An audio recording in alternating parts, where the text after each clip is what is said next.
Yeah, thanks for the warm welcome. It's a real privilege to be here. I'm thinking back to a couple weeks ago. I was at an investor conference, Invest Southwest, and the room was full of investors, and I love being in a room full of investors.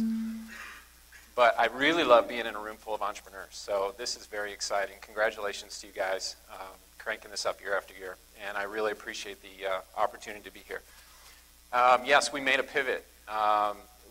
The Arizona Commerce Authority was born July 1 out of the ashes, I guess, of the Arizona Department of Commerce, and we're pretty determined to do everything differently.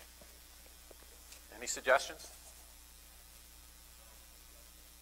This is the sweet spot. I'm going to have a hard time standing in one place, but I'll try.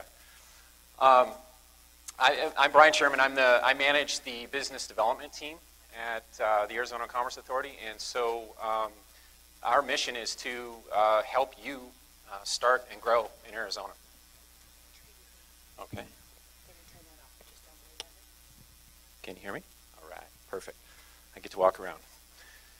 So we're creating services and a team that will address companies in Arizona from pre-venture all the way through to our largest companies and help them expand. So I'll give you the nickel tour real quick, and then I'll get into some programs that we have that I think you'd be interested in.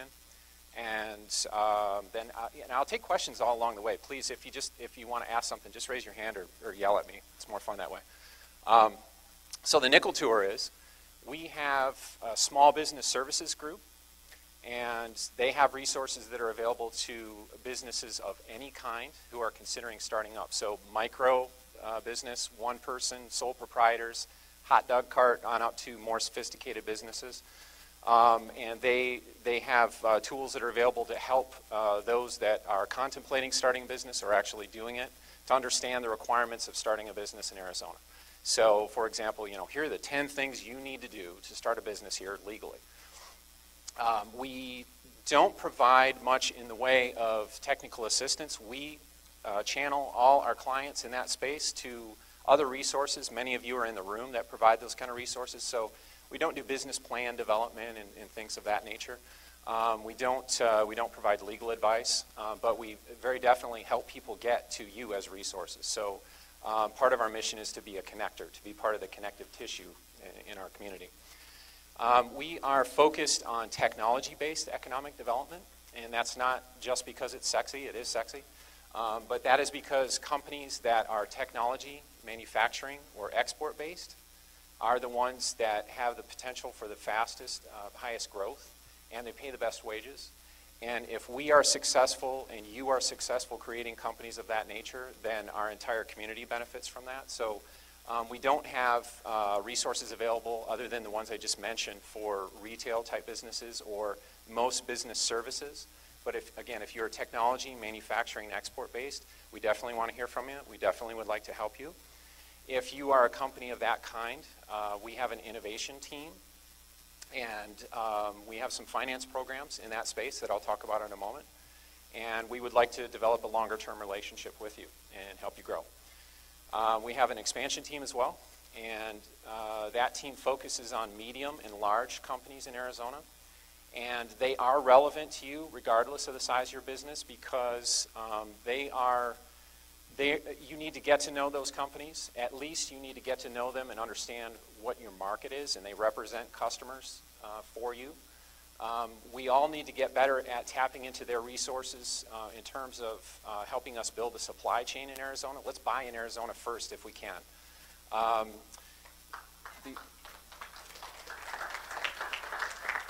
Our largest businesses also have tremendous resources focused on export. And this is, I'm on a soapbox on export. Any business of any kind, you need to at least consider, from the time your business is on a napkin, you need to look at export. It may not be relevant to what you're doing, but you need to at least consider it because that is where the growth is going to be. We understand that our small businesses oftentimes don't have a clue how to even get started in export. So we do have resources in the audience that understand how to do that. We very definitely have resources that live within our largest businesses. They've developed that capacity or they've gone out and bought that capacity. So we're trying to figure out how can we tap into that as a resource and a resource that's available to the entire ecosystem. So We have a new, through a Small Business Administration grant, we have a new export program, so we're building up a capacity there, and I'm really interested in hearing from those that want to play in that space. What we're going to do with that program is first reach out to resources that we have, so whether they live in the SBA or the Small Business Development Centers or a number of places. U.S. Commercial Service is in Tucson and Phoenix and Scottsdale. We want to reach out to those programs, make sure everyone's plugged into those, and then where the gaps are, and there are significant gaps, we want to fill that in with service providers. So we'll be putting out essentially an RFP looking for people that provide that service, and then we can make small grants to businesses so they can work with you. So we're not in any way trying to push people that are in that market out of that market. So that's how we're organized. In terms of services, we have some finance programs, and I'll talk about a couple. I think they'll be real interesting. We provide some technical assistance, and I've mentioned a little bit what those are. We're developing some new ones, and then we provide statewide leadership. So we are a statewide organization, and we look to help start and grow businesses across the state.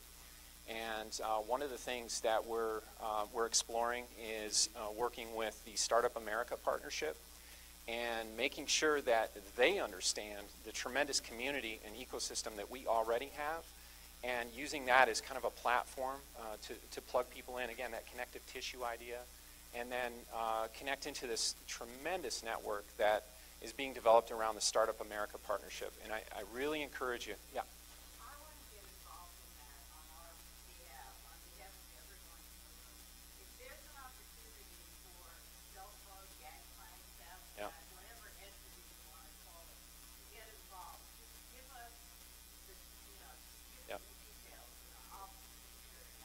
Yep, I'll talk to you about that. There's something on Friday that I need to talk to you about.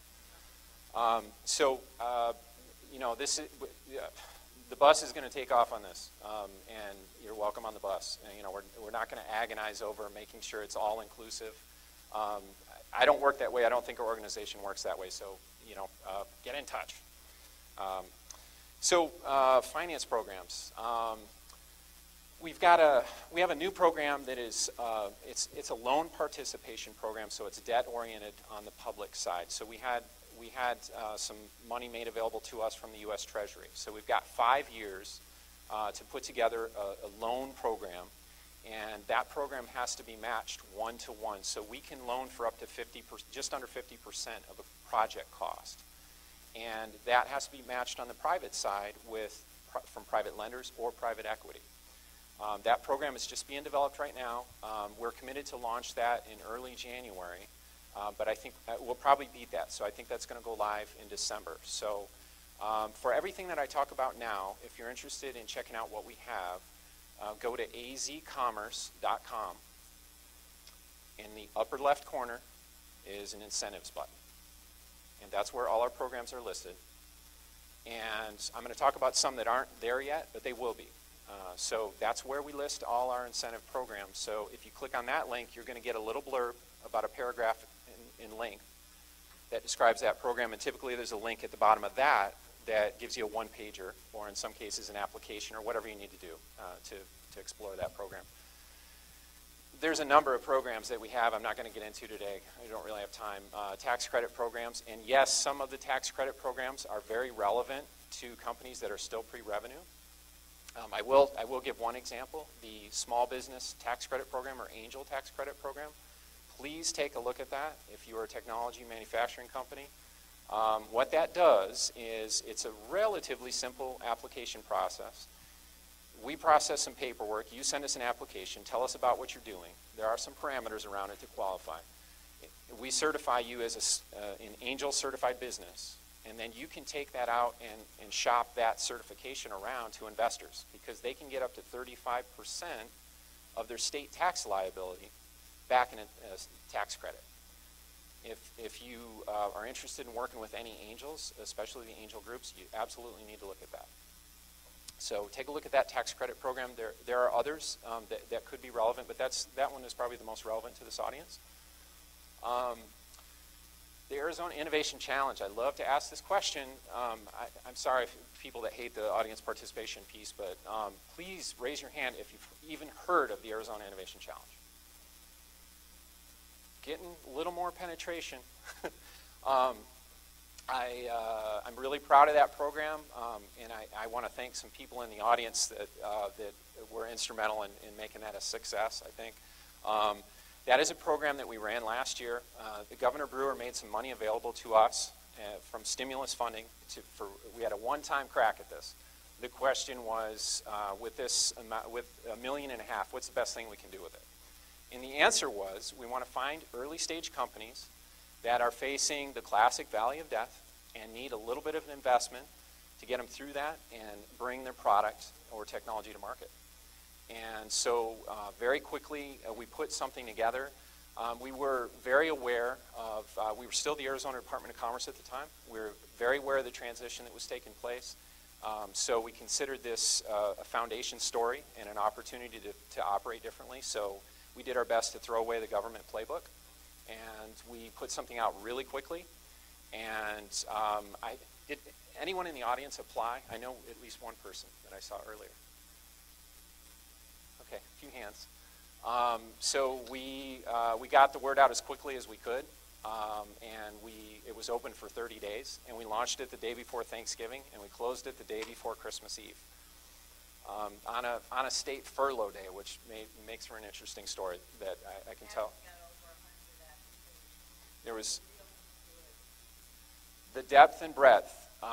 You know, it really fired me up for what I do, and you know, I should mention that I consider myself a social entrepreneur, and I do what I do. Well, I do what I do partly because we lost about 300,000 jobs since 2007. So, you know, I live within an economic development organization, so that's our mission to change that paradigm. That's at least 300,000 people that should be looking to start a business.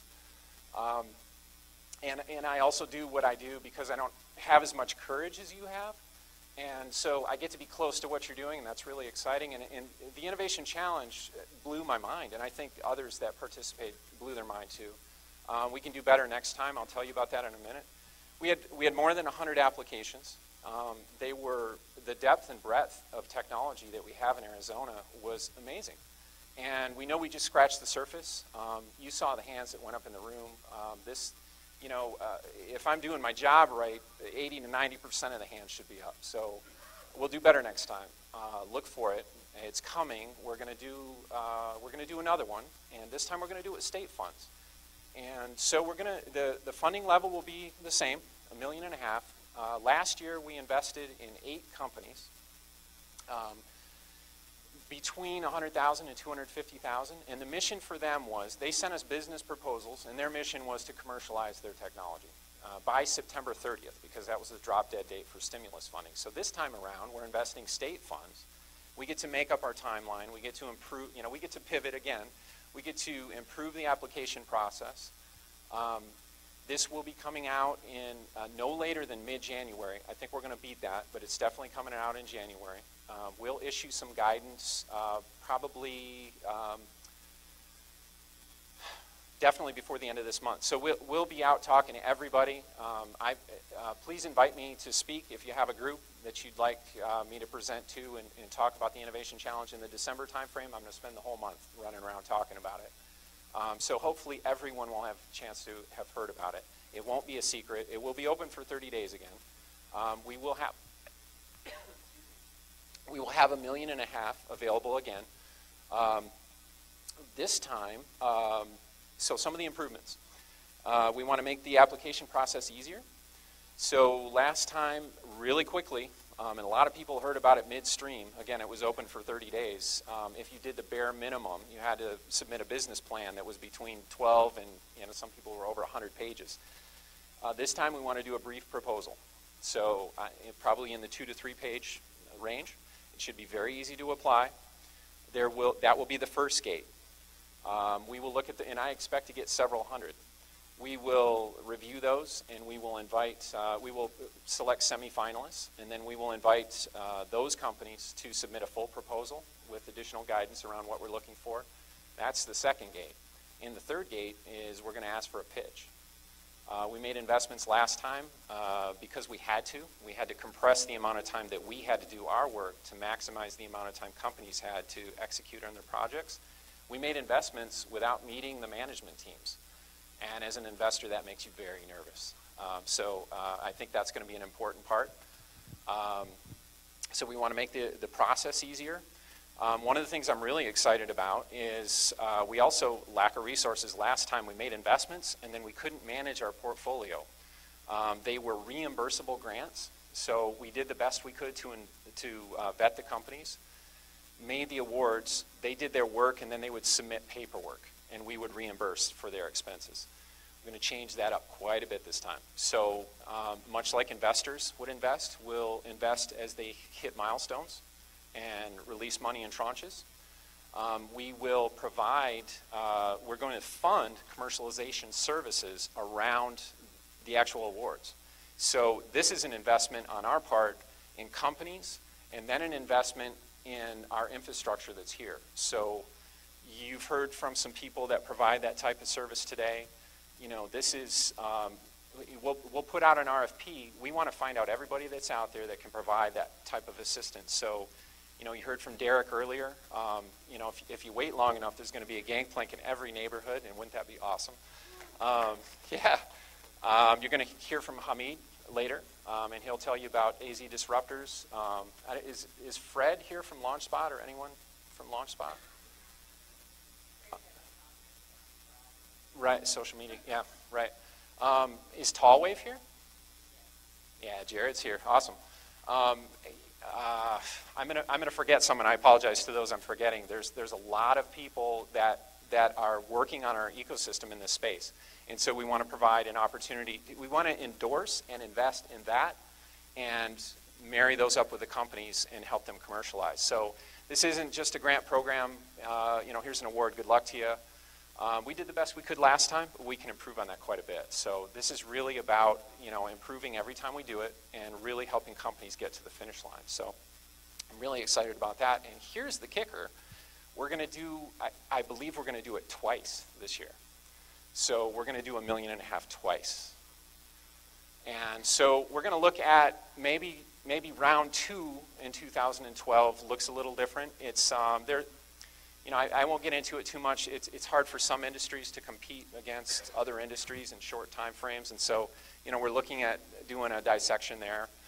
Not sure what that's going to look like, but we're going to do it twice. So, very excited about that. There's no questions? No questions about that at all? Yes, sir? I'm sorry? We funded 8. Yep. Yep, and this is, sorry, I'm going to do this to you again. Someone needs to create a, you know, for a speaker, I want to know what everybody does. There's no way for me to know where are you from, what kind of business you're doing. I'm thinking like when you do the webinar and the question polls and it turns different colors and all that. And there's the audience participation where you can see a graph. That's cool. But like as I'm up here, I want real time. Like, what does everybody do? But I want to ask you another question. Who's here outside of Maricopa, from outside Maricopa County? Yeah, okay, cool. And not Tucson? Yeah, awesome. Okay. Well, here's a challenge to you Phoenix folks. We had no geographic agenda whatsoever other than Arizona. We did have applicants that came from outside Arizona. We want to encourage that. We want to encourage international participation in this. But there had to be an Arizona component. That was very definitely one of the parameters that we looked at. How does this benefit Arizona? This is public money, and we want to invest in companies that have potential to grow here. So we had no geographic agenda, however, within Arizona where the companies came from, and 6 out of the 8 companies that were awarded were from Tucson. So challenge to you Phoenix folks.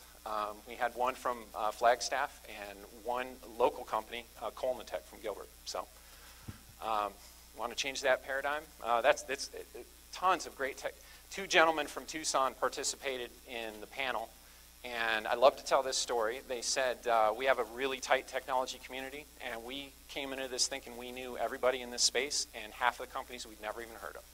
So I think I like to, you know, I like to quote them on that because I think that really endorsed one of the benefits of the program.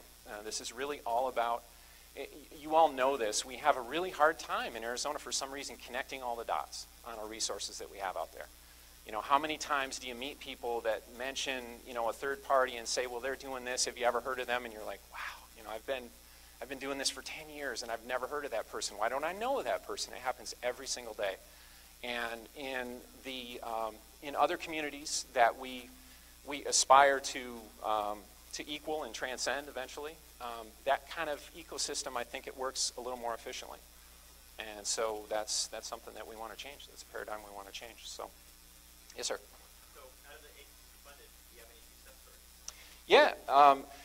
Well, first of all 8 of them executed on their project, so they met their milestones and their parameters. What we'll find out as time goes on is I'm not going to answer right up front. I'm not going to answer your question specifically because we're coming out with some success stories that I want to use to market the program. So I want to save that a little bit, keep that in the can. But what we don't know, this is risky, which I love. We do know that we're not going to bat 1,000%. It's not going to happen, and so this year and next year, is inevitably some of these companies fail, you know, if the economy doesn't turn around, we get tough questions from the legislature and from others that want to know, you know, what the hell did you spend that money on? Where's the massive job creation? We also know going into this, job creation is modest until these companies, you know, hit their pivot and expand, and some of them are going to die. And it will, you know, some people in the community will want to know why, you know, you invested in something that, you know, they're gone. That happens in this space. So this is risky for us. But we truly believe we have to invest in companies at this stage if we're going to start and grow our great companies of the future. So they all finished their projects. And I think there are some real, 2 of the companies pitched at Invest Southwest 2 weeks ago. So, but we've got some video coming out on them. So excited about that. Couple ways to track what we have going on. AZECommerce.com, upper left, incentives. Our programs will all be listed there when they go live. We also have an Innovation Connection newsletter, and we've got several thousand people on that. We always announce our new programs on that. If you would like to receive that, it comes out almost every week. There's 45 to 50 issues of that every year. Please send an email to, I can write it if you want, but it's Cindy G, so that's CINDYG @azecommerce.com. And her name is Cindy Grogan. And if you send her an email and the subject is Innovation Connection newsletter subscription, you know, she'll put you on that, and you should receive that. Almost always comes out on Friday. And so we announce all our programs there and other things that are going on. We also market programs like this. So hopefully many of you in the room received that, and you should have seen an announcement at least a couple of times for this event. So that's all I have for you. I'm happy to answer questions.